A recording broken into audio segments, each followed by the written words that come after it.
Шановні брати і сестри, сьогодні, 28 лютого, церква відзначає неділю блудного сина. Про це Христос сказав приповість. Я ще сказав, у одного чоловіка було два сини. І сказав молодший батько: тата, дай мені належну мені долю майомості. І батько поділив їм майомость. Проскольки день молодший сын, собравший все, пошел в далекий край. И там, распустивший майомость свою, живучи распусту. А коли он прожил еще, настал великий голод в той краине. И он опинувся в нестачу. И пошел, пристал до одного человека, жихара той краины. А той послал его на поле, пасвить свиней. И он был рад наполнить чрево свое струками, якое ели свиньи, але никто не давал ему. А памятавши, сказал: «Кольки парубков у батьки моего мают лишки хлеба, а я помираю с голоду. Встану, пойду до батьки моего и скажу ему: тата, я сгрешил супроть неба и супроть тебе, и уже не варто называться сыном твоим. Прими меня улить парубков твоих».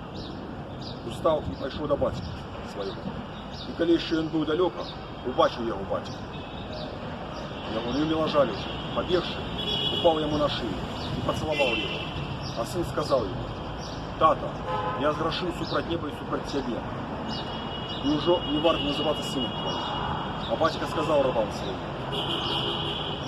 «Принесите найлепшую воку, оброните его, дайте перстенок на руку ему, и обуток на ноги, и переведите укормленные теля и заколейте. Будем есть и веселиться. И в это сын мой, и он был мертвый и ожил, пропадал и знайшовся, и почали веселиться. А старший сын его был на поле, и вертаючись, коли наближив додому, почув спеви и веселость, и покликавши одного слугу, спытался, что это такое. То и сказал ему: брат твой пришел, и батька твой заколол укормленные теля, он принял его, як здорово. И он угневавши не хотел войти, а батька вышедший покликал его, и он сказал ему в отказ: «Вот я столько годов служу тебе, и николи не переступал загаду твоего, але ты николи не дал мне и казненять, как я веселился с сябрами своими.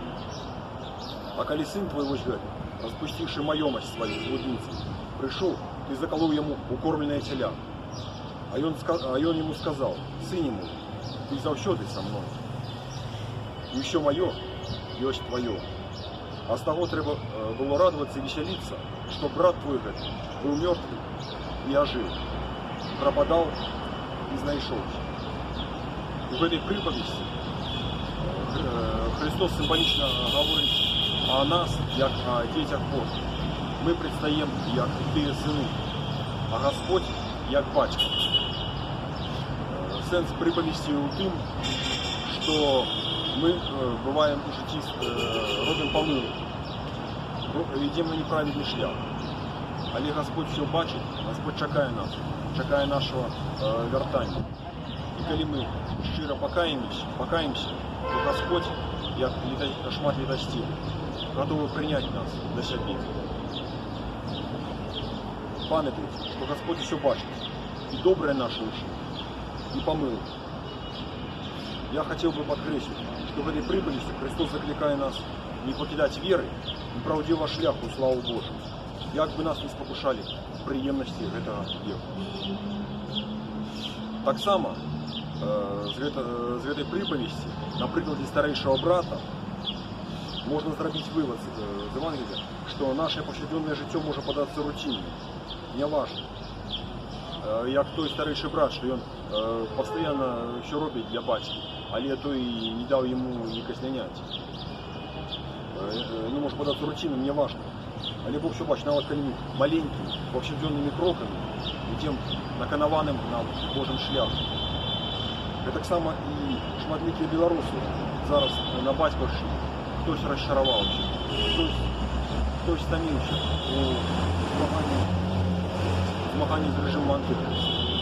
Але я хочу сказати, що виник из нагорода Божия будет. Тримайтеся віри Божої і праведного шляху. Бережите себе і своїх свояков. І в кінці буде Божия нагорода. Амінь.